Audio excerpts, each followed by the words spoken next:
Good afternoon, everyone. It's Friday. So this is the last thing on my day, and then I'm going back to Gen Con. So I'm looking forward to that.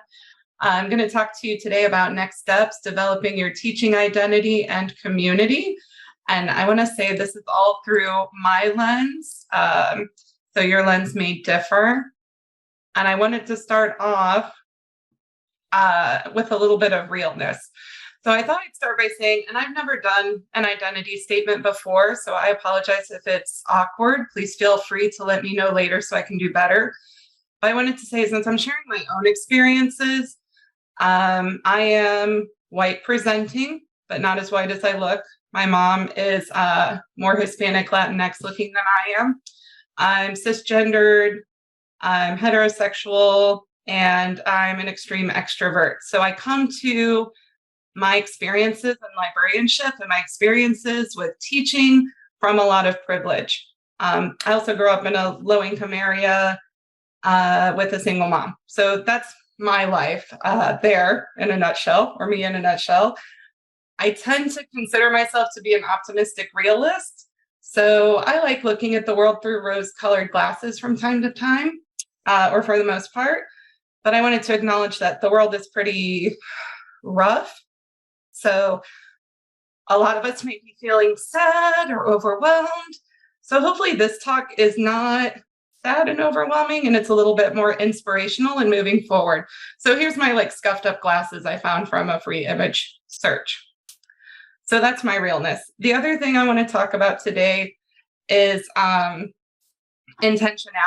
So this is something I was talking to my friends about as I've been approaching this year and my life, both personally and professionally, as I am now the president-elect for the Medical Library Association following Shannon, so no pressure there at all.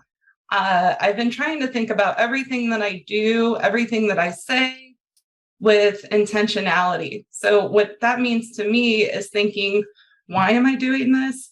Why am I saying this? Why am I spending my time in this way? Why am I spending my time with these the people that I'm with, and is it really moving me towards what I want my life and my profession to look like? And as a person who supervises people in my library, what am I doing to make their lives better and to make their work environment better and more pleasant? So I wanted to talk about that a little bit. I guess that's part of my personal journey towards wellness too. I'll share stories about what my journey has looked like, as I've said to you. The other thing I wanted to acknowledge is that I have not always been really good about work-life balance. I'm a work in progress there. So sometimes I tend to take on too much. So another thing that I'll share with you as we're talking throughout today are things that I've done to strategize, making sure that I'm happy both inside work and outside of work too. And again, just being intentional about that. So I only have so much energy to give. And as I told my friends, or I tell myself too, you can't pour from an empty cup, right? So how do I refill my cup and do things like that? So that's how I wanted to start. Is anybody else feeling that need to be more intentional, or that need to really think about what you're doing in your work and everywhere else?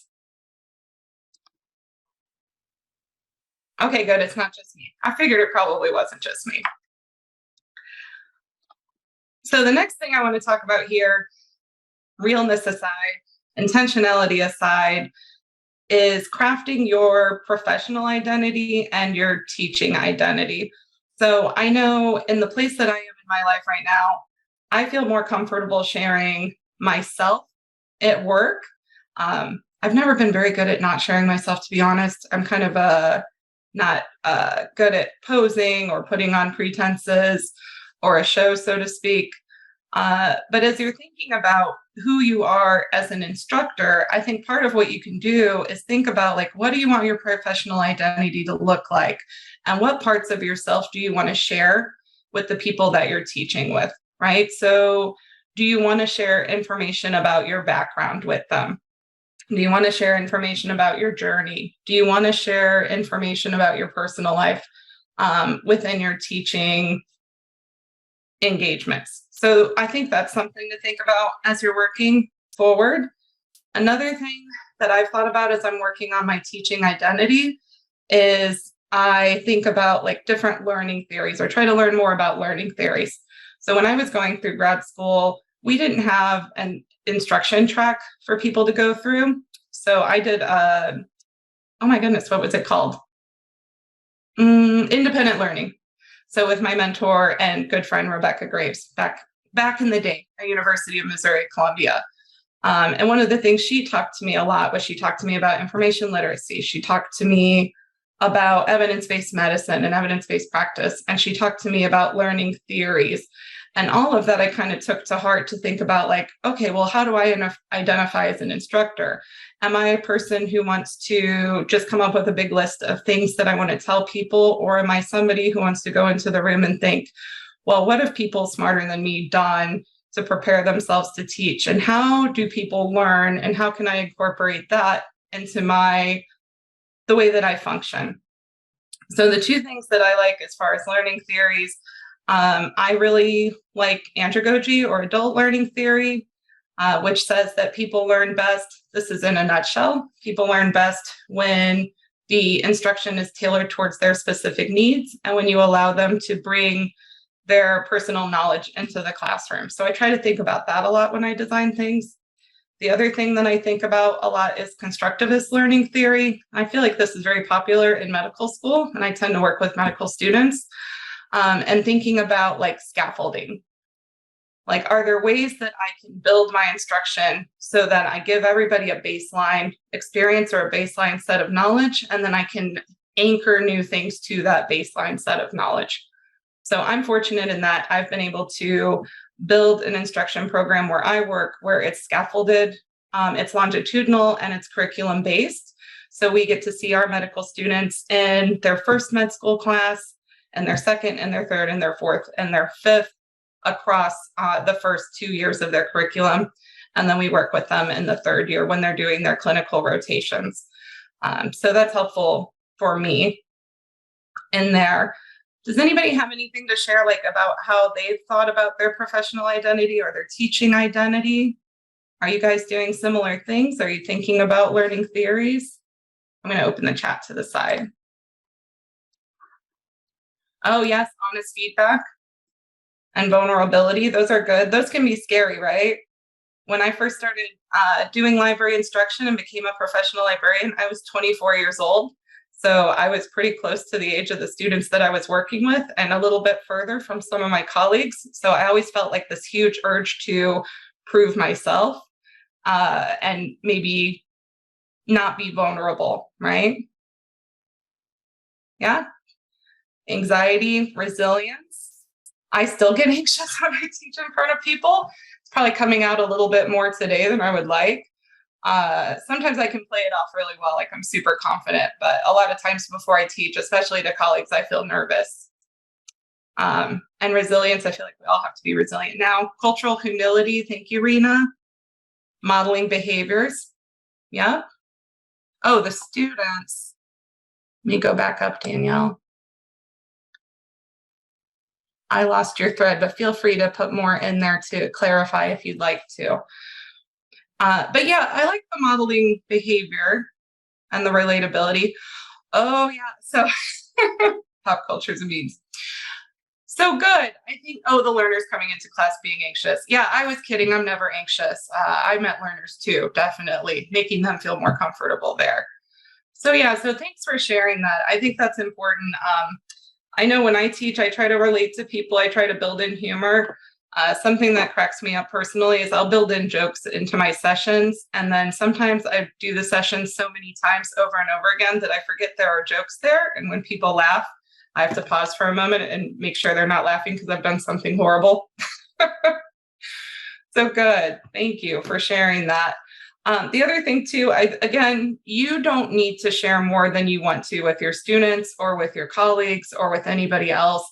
I think that goes back to that intentionality. Think about the pieces of yourself that you're comfortable sharing with people, and think about that as you design your lecture. So you don't have to make hilarious jokes within your sessions if that's not how you operate. I know I'm a fan of awkward, dry jokes. So totally, that's kind of where I come from.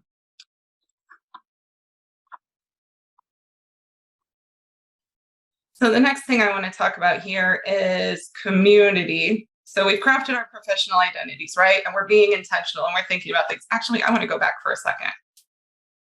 Forgive me. I'm trying to keep track of time and not keep you guys away from your weekend by prattling on. So the other thing that I like to think about when I'm thinking about my own personal identity, in addition to being relatable and hilarious and not seem anxious and be super confident, the other thing I've been trying to think more about is how do I make my students feel more comfortable and relaxed and safe within the classroom space. So I didn't honestly used to think about this a lot in the past, thinking about diversity or equity or inclusion or creating an environment where everybody feels like they have an equal footing. When I was younger, when I was first starting out, I thought, well, that's something that you would probably have to do if you're teaching sociology or philosophy or even an English lit class, right? Mostly when I'm talking to students, I'm teaching them how to use PubMed. I'm teaching them how to interpret biostatistics. I'm teaching them how to do critical appraisals of medical literature. So looking for areas of bias, trying to figure out, can I use this article to treat my patients or not? But as time has gone on, as I've learned a little bit more, something I've learned is that even if you're teaching something that's heavily mathematical or that seems really science-based or fact-based, everything that we do has bias within it, from the researchers that write the articles, to the way that we as educators interpret those articles, and to the way that we teach our students to interpret those articles. So something that I've been working on is trying to figure out, how can I be a better person and how can I work to undo injustices that have happened in the past. So for example, I'm working in this new course, preparing for professional practice, and we have students do journal clubs where they practice their critical appraisal skills. That's very comfortable for me. I've been doing it for years. The other part of the course, though, is that we're talking more about health system sciences. So health system sciences is the third arm within medical education, or that's what people are trying to move towards. So one arm would be your basic sciences, your understanding of anatomy, things like that. The second arm are your clinical skills. So that's when med students do their clinical rotations, for those of you who don't work with med students or live in my world. And then the third would be this health system sciences. The health system sciences are the structures and the interconnectedness between even the electronic health records that we're using. It's looking at socioeconomic statuses. It's looking for health disparities. It's looking at racism. It's looking at all of these things that influence the way that people seek and receive care within the health system. And so as I was working towards within this course, at first I kept thinking, well, I'm just going to I'm going to stay in my lane. I'm just going to be comfortable with my critical appraisal piece, and I'm going to let somebody else handle the health system sciences pieces. But I was working on one article where part of what they were looking at was if there were racial disparities in maternal outcomes based on how many women had morbidity or mortality instances, right? And as I was going through and doing the critical appraisal, one of the things that you look at is the exposure of interest categorized in a way that is free from bias. So the exposure in this instance was race or ethnicity, right? So you're thinking about it and you're like, okay, well, how are they figuring out what race or ethnicity the mothers are, or the people giving birth to children? My apologies for slipping up there. And the way that they used to do it in the past is when you went to see your physician, say you're a person who's having a child, the physician would look at you and just say, oh, that person is African American or a Black person. This person is Hispanic or Latinx. This person is white. So it was based on the physician's assumption of race or ethnicity, right? So thinking of that, I was like, well, you know what, that's bias right there. And it's bias that maybe I wouldn't have thought of in the past.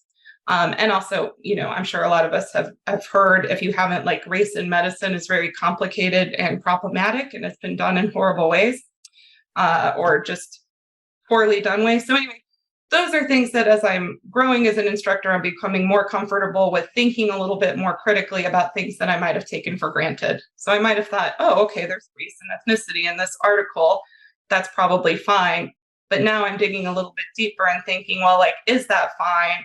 Or is that just something that I've been accustomed to seeing and got comfortable with and never thought about the function or the process behind it? So anyway, that's a little bit of a story, but I wanted to share that with you. And I wanted to challenge all of us to think about like assumptions that we've made in the ways that we teach or in our responsibilities as instructors as we grow. All right, now my favorite part, the easy part for me is community. So I wouldn't be where I am today. I wouldn't be speaking to all of you today if I didn't have my professional homes and my professional communities. So when I started my career, I was in North Carolina. I was a member of the Mid-Atlantic chapter for the Medical Library Association. I was a MAC scholar, and I got paired with Shannon Jones as my mentor. So that's how I met Shannon. That's how I got to know a lot of people, because Shannon just took me around as a bright-eyed, nervous, 24-year-old professional librarian at my first conference, I believe in Atlanta, and introduced me to people. I'm now in Indiana. I'm part of the Midwest chapter, working on our conference for October. I do a lot of work with the Medical Library Association. All of those experiences, all of those opportunities to network with people, all of those opportunities to take continuing education have shaped the lens that I use when I think about myself and when I think about myself as an instructor. I've joined caucuses. I've joined, used to be called sections, things like that. You don't have to join a large regional or a large national association. You can find community within your own library. You can find community within your own state. You can find community on Twitter and places like that. And I think that's really helpful to bounce ideas or to find people that you aspire to be or look up to when you're crafting your identities, when you're thinking about who you want to be, when you're thinking about where you want to go with your career. The last thing I intentionally left for last is the Critical Appraisal Institute for Librarians. So this is a project that Marie Asher, who's up in New York, had come up with and shared with me at one of the Medical Library Association conferences. And then she actually did it. It wasn't just a dream that we had over lunch together. And that's become a really valuable and important community for me as an instructor and for me as a lifelong learner. So we teach that course every spring. And then when the course is over, we invite all of our students and participants to join us in ongoing journal clubs. We try to do those monthly. So that's a way that, we keep helping each other learn more about doing critical appraisal, but also more about explaining concepts and teaching each other how to do critical appraisal. So you can find community in a pre-existing organization or association. But if there's not something out there that speaks to you, I would challenge you, if you're comfortable and you can fit that in with good work-life balance, to create your own and start your own. We got some grant funding, and yeah, it's just been a fantastic experience. The other thing that I wanted to talk about just a little bit is just inspiration. So I'll admit I didn't get to attend the rest of the conference today. I really wanted to, but I'm, again, really into work-life balance right now and making myself happy and filling my cup outside of work. But this conference, hopefully you found some inspiration today through the people that you've heard speaking, through people that you might have seen and not thought of for a bit. I think being a good instructor and being a good professional or an excellent professional, if that's your goal, involves finding ways to inspire yourself. Are there continuing ed sessions that you can take? Are there books that you can read? Are there articles that you want to keep up with? Keep challenging yourself to get out of the rut of feeling like you don't have time. I'm speaking to the choir here, right? Because you guys attended this conference today. Find ways to challenge your thought processes, challenge your gaps in your learning or gaps in your experiences, and get out there and attend more workshops and things like that, or create them too, because you can learn as an instructor as well. I know we are at 4:04. I want to make sure we have lots of time for discussion, questions and answers here. So that's what I have for you today. Here's my contact information. I like to use my Gmail because I get tons of emails in my work email and I don't want anything to get lost. Feel free to follow me on Twitter. I'll admit I mostly only tweet when I'm at a conference and not so much in my everyday personal life. I'm more of a lurker. And then as part of my thinking about wellness and talking about work-life balance, there's my red clematis. I only got one bloom this year. I planted it last year, but hopefully next year it will have more blooms on it. And I'm going to stop sharing my screen so I can see everybody's faces, or at least their squares. There. Awesome, Amy. Thank you so much, Amy, for presenting and sharing your expertise. Now we'll do the Q&A portion. You can take it away, Shannon. Yeah, okay, I got it.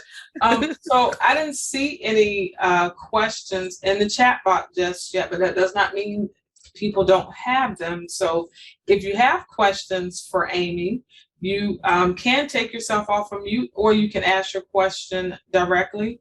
And while we're doing that, I'm just going to scroll the chat box and see. I know that Dr. Cook put a couple of resources in the chat box that you all, some citations that you all want to may want to take note of. One article is becoming an andragogical librarian, using library instruction as a tool to combat learner anxiety and empower adults. So that's one citation. The other one is Leading with Love and Hospitality, Applying a Radical Pedagogy to LIS. And the link is there. Let's see. So yeah, so does anybody have any questions for Amy? I mean, I'd love to hear what you guys learned today or how you've been inspired. Any new exciting things that you want to take with you on your journey after today? Speaking of extroverts, hi y'all. I'm Rachel Keiko Stark. Nice to meet you. Oh. And I have to say, it's nice to hear about another extrovert in our profession. As an extreme extrovert, I often feel like I'm, like sucking the life out of a lot of the introverted librarians that I'm around, and I feel bad for doing that. So I think that's a new idea for community, and I appreciate you inspiring that spark. Oh, thank you, Rachel. I think about that a lot too. As a leader, as an educator, I love to talk. And so I always have to think, am I talking too much? Am I giving other people space? Am I dominating the conversation? Am I giving people opportunities to process? So I think most of the extroverts end up in public services and instruction, just based on my personal experiences. But I've also met a lot of introverts in my life who you would have never known that they're an introvert by the way that they behave, because they act more like extroverts, right? So yeah, so that's something to keep in mind as well. I like to think that the older I get and more mature I get and experienced I get, I'm better at embodying some of those external introverted tendencies. Introverted, yes. Hopefully I said that right. I'm a shy introvert who loves to teach and do research consultations. And I will say too, my definition of extrovert is that I get my energy from interacting with people. So I was laughing, Rachel, when you said you're worried about sucking the energy out of people, because I talked to my introverted friends about that too, because they're like, I don't have any spoons left, Amy. How do you have so many spoons? And I was like, well, I hope I'm not stealing yours on accident. And then introvert to me means you get your energy by being alone and in quiet contemplation. So I think it's important to think about that and think about separating your preferences from your behaviors, right? Because I can train myself to be more quiet, hopefully, and get out of my comfort zone that way. Oh, and I love the ambivert. I can't say I'm an ambivert, though. I'm definitely an extrovert. Rachel says the hardest part of COVID was learning to be more introverted, learning to be by myself and to be okay with just being on my own. Yeah, that's something good that she pointed out. Target was my best friend doing, because I'm an extrovert too, and I'm like, I got to get out of the house And so Target, I discovered things about Target that I didn't know before because I was in there all the time because they were one of the few places that were open when we were in during the early months of the shutdown. Yeah, I remember being in a Trader Joe and just being super excited to be buying groceries. And that is not something I normally like to do, but I was just like, ooh, there's all these people here. And there's things I don't see in my house here. So it's great.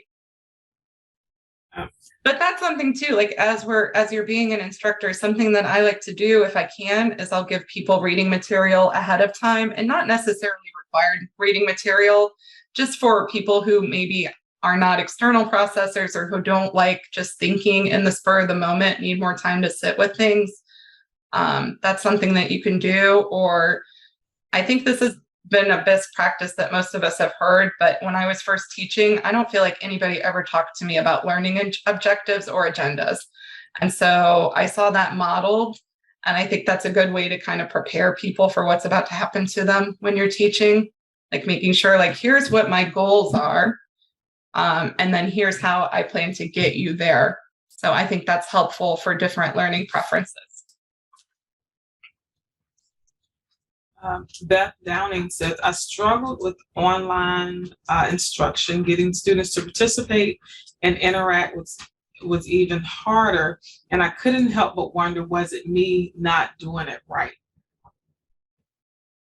Yeah, so there were many sessions that we taught. So when I was in East Carolina, I worked with Allied Health, and East Carolina is like the largest online instruction provider in the state, or was at that time, I believe, for higher education. Working with medicine, like medical student classes are not online.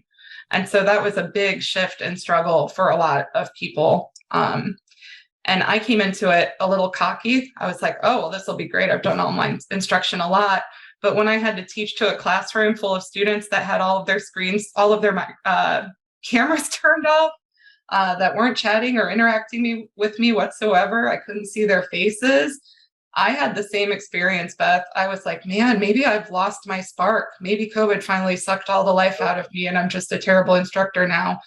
But I kind of shook myself off and just tried to come up with different ways to encourage participation that would make me feel more like I wasn't just speaking to a wall. So yeah, and Jamia, the engagement tools help. Like something we did Google Docs. So you could at least see that students were typing in the Google Doc, even if they wouldn't turn on their camera or talk to you or chat with you. I started using more of like the options. What are they called here? The reactions, like just telling students, like, can you use the thumbs up or the hands clapping or something, so I know that you're still there, or the polling, that too, getting more comfortable, which I think honestly is good for face-to-face instruction as well, right? Because sometimes we're just like, okay, who knows the answer to this question? And then you're going to end up with that person who's like me when I was younger, who's just going to raise their hand and yell out all the time. And you'll have no idea if the rest of your class is actually engaged or learning or understands the material. So stopping to and thinking like, how can I engage people who maybe aren't comfortable speaking up? The polling is good for that. And Joey says that she says she did a lot of group work and asked students to use their cameras in groups. Yeah, and I'll say I struggled with the cameras because I at first was like, yeah, make everybody turn on their camera. But then I thought, like, when I was growing up, my mom's house and still is chaos. So if I were at my mom's house and turned my camera on, there would be chihuahuas jumping up behind me. There'd be a parrot maybe screaming in the background. If I turned my microphone on, there would be maybe a goat got in the house. I don't know. So yeah, so then I was like, well, I don't want to make people turn on their cameras because I don't know what their life environment is like. I don't know if they really want to share that. You know, like me right now, I'm in my home office and behind me is my guest bed. And every once in a while I think, do people think that's my bed? It's not. But then I'm like, whatever, it's fine. But maybe other people don't want, you know, those assumptions being made for their spaces. We got a lot of comedians in the group that use humor in the classroom. Seems that Tamara and Aaron both have secondary careers as stand-up comedians. And so that's, I think humor is always good, that to bring that into, and I don't do instruction, and I have not done instruction in years, but humor is, I think, it breaks the ice a little bit. So I have always thought that comedy, but and Irene, she does stand-up comedy too. So see, we know who to go to now. Right. And Shannon, when you used to teach, you were so funny. I know. When I used to, it was been so long ago, I don't think I'm rusty now. And as you were talking, Amy, one of the things that I thought about, I remember being an undergraduate student going to library instruction classes. And I didn't think about it at the time, but I think about it now as a librarian, what it must have felt like for the librarian to have talking to people in a classroom and they not be engaged. And I was like, if I could go back, I would apologize, because at that time I didn't know that was I wasn't thinking about the fact that it was a chosen vocation, and that there was something for me to learn out of it, and I was just kind of checked out. And so I often think about how do you change that in the classroom, and how do I build connections with and meet students on their level. And one of the presentations that